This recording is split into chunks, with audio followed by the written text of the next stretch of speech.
Thank you, Nick. Thank you, Victoria.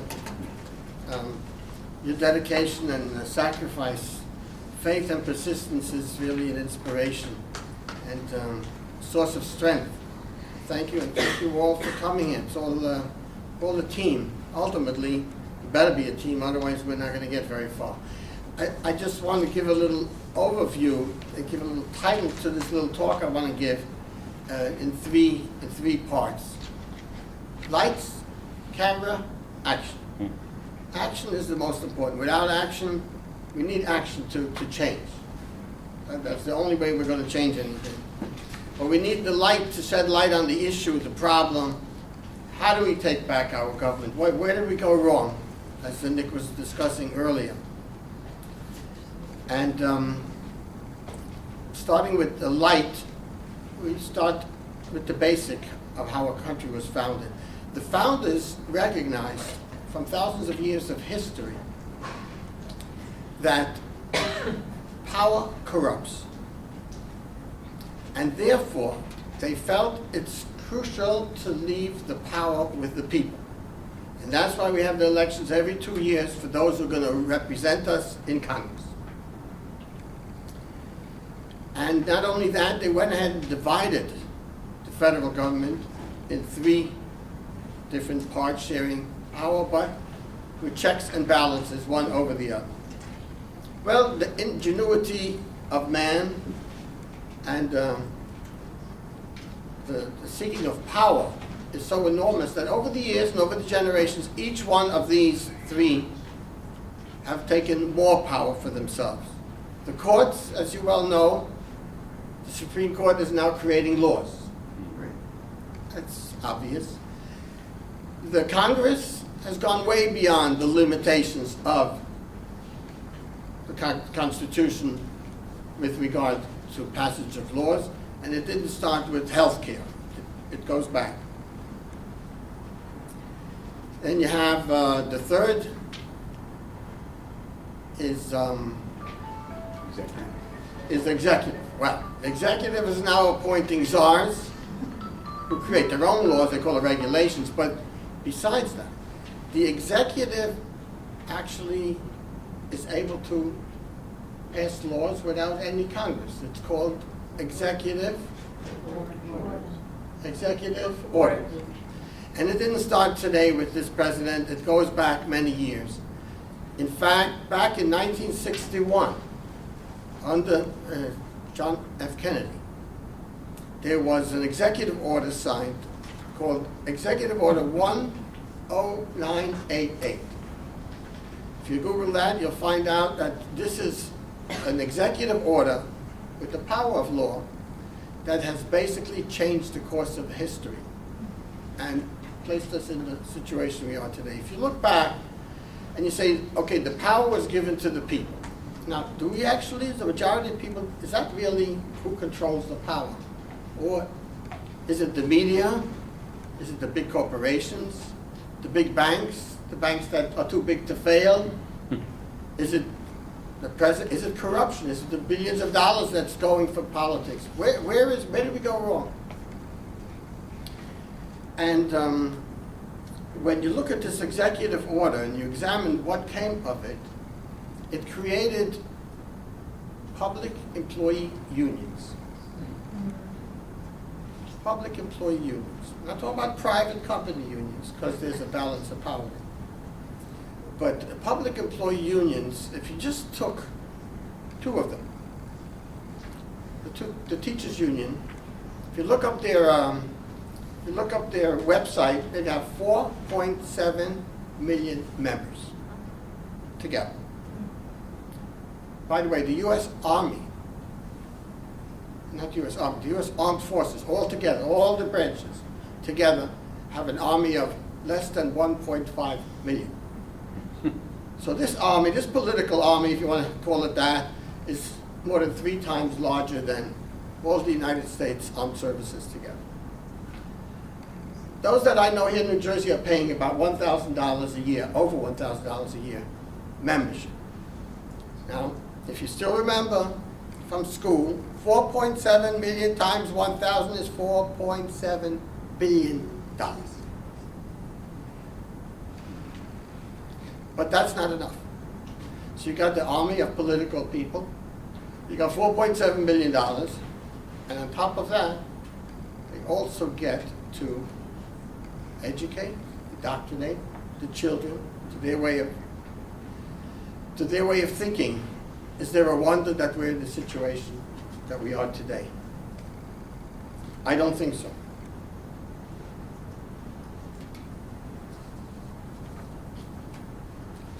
So how do we get back our government? The key is to get back our kids.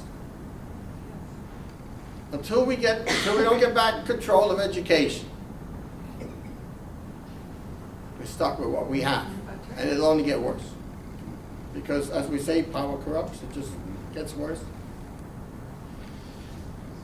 In New Jersey now, this year, the coming year, 2013, we're in a key position to do something. All 120, in all 40 districts, we're all up for election. Now, if we get a little bit organized, are either of the major powers going to give us back this power? No. So what do? To go third party, I hear a lot of people talking about third party, that's a recipe for failure. Why? Because for better or worse, we exist in a two-party system. The reason for that is that winner takes all. Parliamentary systems go by percentage. You get 10,000 votes, you get maybe one guy. So they have elections, then they have the different parties form the government, and then they can maneuver from there. But we have a two-party system, so there's only one winner that takes it all. Whoever gets the extra vote. So third party is not the solution. The solution is really that we have to win both parties, and not the part we have to. And that the only way to do that is through the voters themselves. We got to go to the voters and get the voters to understand whether they're Democrats, Republicans, third party people. Got to come and join us, because their guys they're just making statements. Statements is not going to get us back in government. So we have to go straight to the voters and get their voters to understand how crucial it is to get parental choice in education. And we're also a step ahead in New Jersey because we already have a bill. We are the first state in all 50 states. And this goes back to 1955 when the idea first came up from Milton Friedman for parental choice. So we actually have a bill. We have 5 senators co-sponsors, and we have 4 assembly co-sponsors. People here in this district have given lip service to the idea, so they're good customers to get them on the bill, but we got to get the voters first onto the bill. There's a resolution for School Choice Week last year that the 3 in this district signed on to, but they're not signed onto the bill. So that's a good place to start. We're getting to the action part of this now. And to talk about the actions that are potential here in this district and around.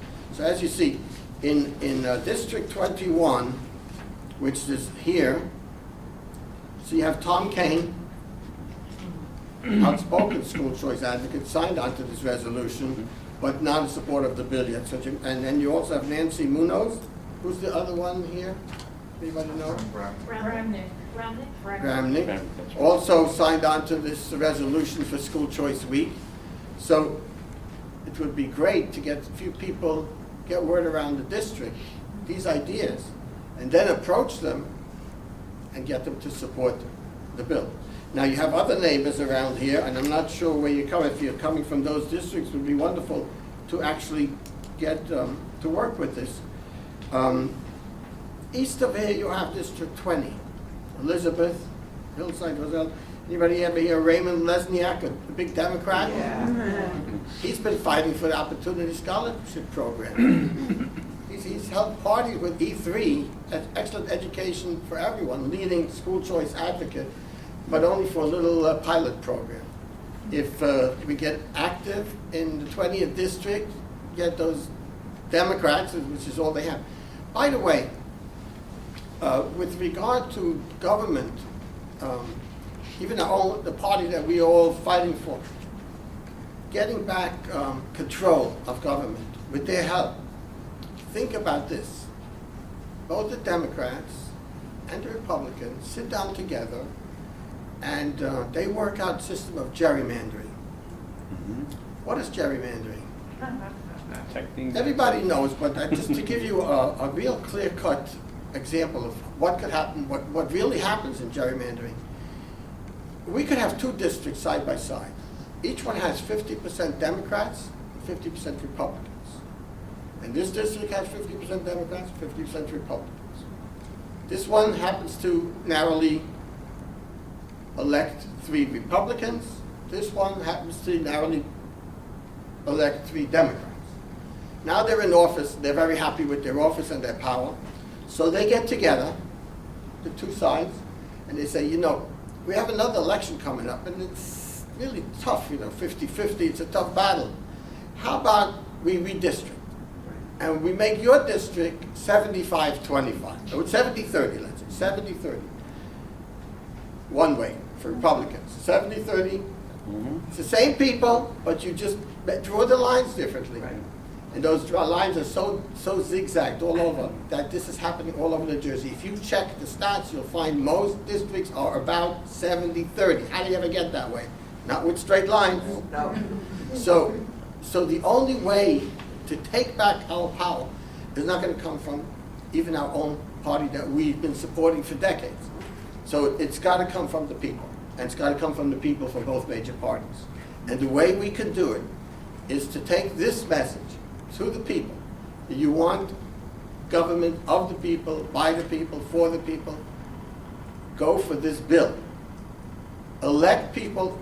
So we want to help people that want to run on this bill. So what we're working now on a website to help the people identify themselves as constitutional candidates, that they want government of the people, by the people, and they're going to be voting for, they're going to be supporting this bill.